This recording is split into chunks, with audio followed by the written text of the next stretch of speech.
আসসালামু আলাইকুম, শুভ সকাল।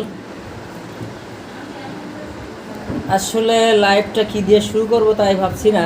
তো কথা ছিল প্রয়োজনে পাশে আছি সব সময়, সেই স্লোগানকে বাস্তবায়ন করতে নিয়ামুল সে প্রথমবারের মতো তার লাল ভালোবাসা গানে এগিয়ে এসেছে। একজন অসুস্থ মুমূর্ষ রোগীকে রক্তদানের উদ্দেশ্যে সে ছুটে এসেছে। সে একজন মানবিক মানুষ।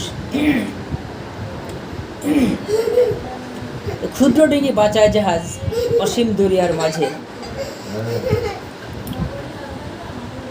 তো আসলে মানুষকে ছোট কে বড় এটা বিষয় না, প্রয়োজনের সময় সকলেই একজন বড় মানুষ।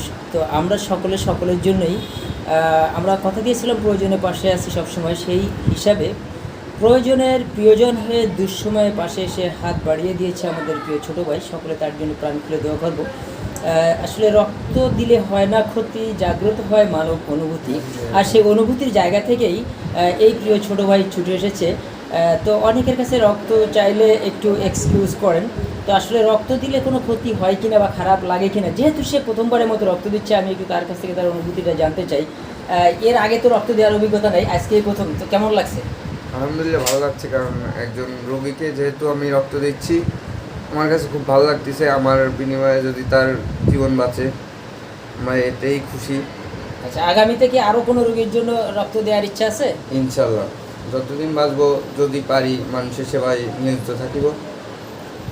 সামনে ধন্যবাদ। তার মানে ওর কথা হলো, যতদিন আছে এ দেহে প্রাণ স্বেচ্ছায় করে যাব রক্তদান। মানুষের জন্য, জীবনের জন্য। আসলে সকলেই রক্তদানে এগিয়ে আসুন। রক্ত আসলে কোনো কেমিক্যাল বা কোনো নামি দামি কসমেটিক্সের দোকানে কিনতে পাওয়া যায় না।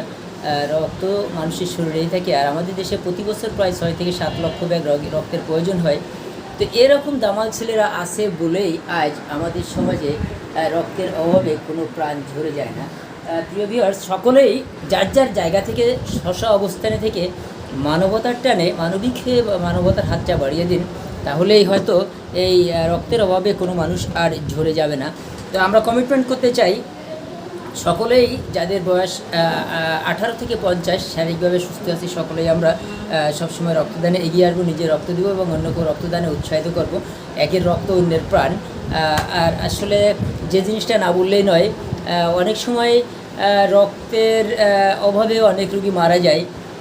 তো সেই হিসেবে একজন ডোনার তার এই অমূল্য সম্পদ দান করার পরে আমরা অনেক রোগীর লোক স্বজনরা আছি যারা একটু বারের মতো ডোনারকে একটু 1 মিনিট খোঁজ খবর নিই না। আসলে আজকে যে রক্তটা আমরা যে রোগীকে দিচ্ছি, তার আপনজন, তার স্বজনের সাথে আমরা একটু কথা বলি। ভাই, এই রক্তটা যে পাওয়ার আগে কেমন লাগতেছিল? একটু খারাপ লাগছিল, কোথায় পাবো, কিভাবে দেবো? এই যে দিল, ওর নামটা জানি কি, নিয়ামুল, যে রক্ত দিচ্ছে এখন, আপনার এই নিয়ামুলের রক্ত দেওয়ার পরে আপনার কেমন লাগছে?